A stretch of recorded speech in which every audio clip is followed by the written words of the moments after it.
Hello again and welcome back. In this Secrets of the Biofield video, this will be our second of 3 videos discussing how the body communicates with its environment and with itself. Once again, I'm going to discuss how one part of the body communicates with another part of the body as it attempts to adapt to the ongoing changes in a person's environment. Recall that there are 3 main components that contribute information to our biofield.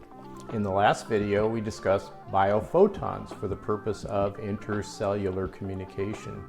And in our next video, we'll be talking about the hardwired part of the communication, which is the brain and the spinal cord.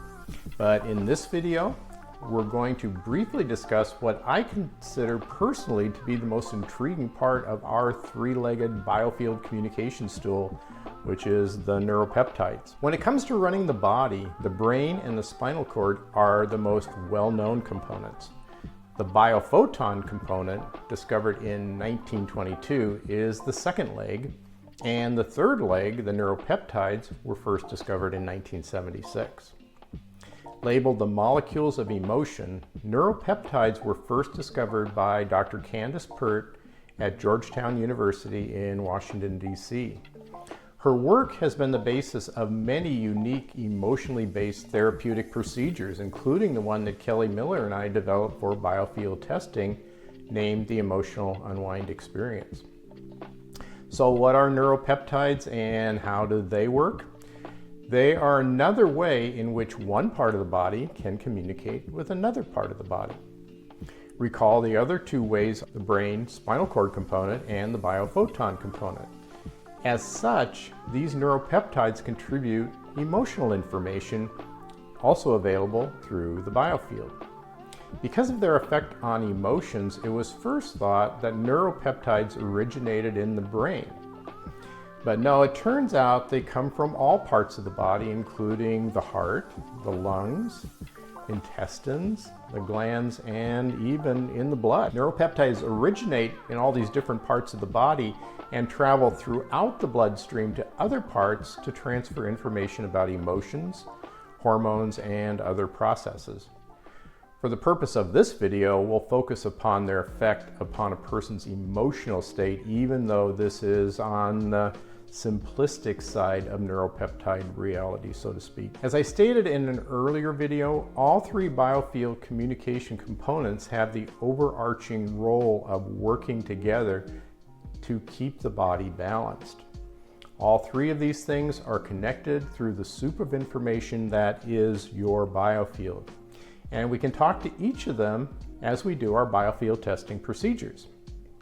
Neuropeptides affect emotions, but beyond that, they are triggered by past emotions.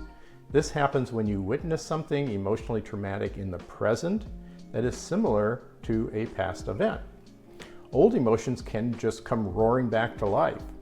And when this happens, it's called an emotional hijacking. But this phenomenon is not just for the negative emotions. It can also happen when things around you remind your body of an old happy experience. As it turns out, the limbic system, the emotional part of the brain, has infinite memory. The emotional brain is not like the conscious brain, which has a finite memory.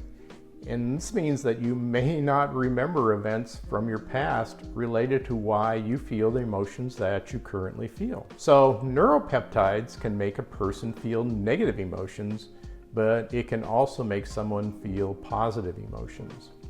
This also means that when a so-called neuropeptide flood occurs, it can and will have other effects on the body's physiological processes, such as things like hot flashes or heart racing or feelings of euphoria or depression. It mostly depends upon the nature of the original event that made the emotional hijacking occur in the first place. Now, when a person recognizes this phenomenon happening in their body, they have several options for self-improvement on how the body is going to react. The traditional solution is the talk it out therapy, and it's often the best choice. Our biofield testing emotional support method is called the Emotional Unwind Experience, and it works through the biofield to modulate the client's neuropeptide release. We like it because our objective clinical experience with it has been overwhelmingly positive. First and foremost, we know how much it helps to support biofield growth and expansion and balance. And those are our primary objectives. So in part 3 of our video series on the body's communication system, we'll go back to where it all began, which was the brain and the spinal cord.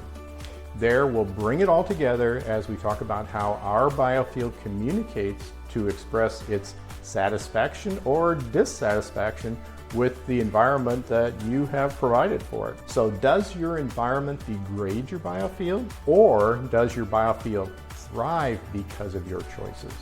You have the power to do both of these things, and you are the deciding factor.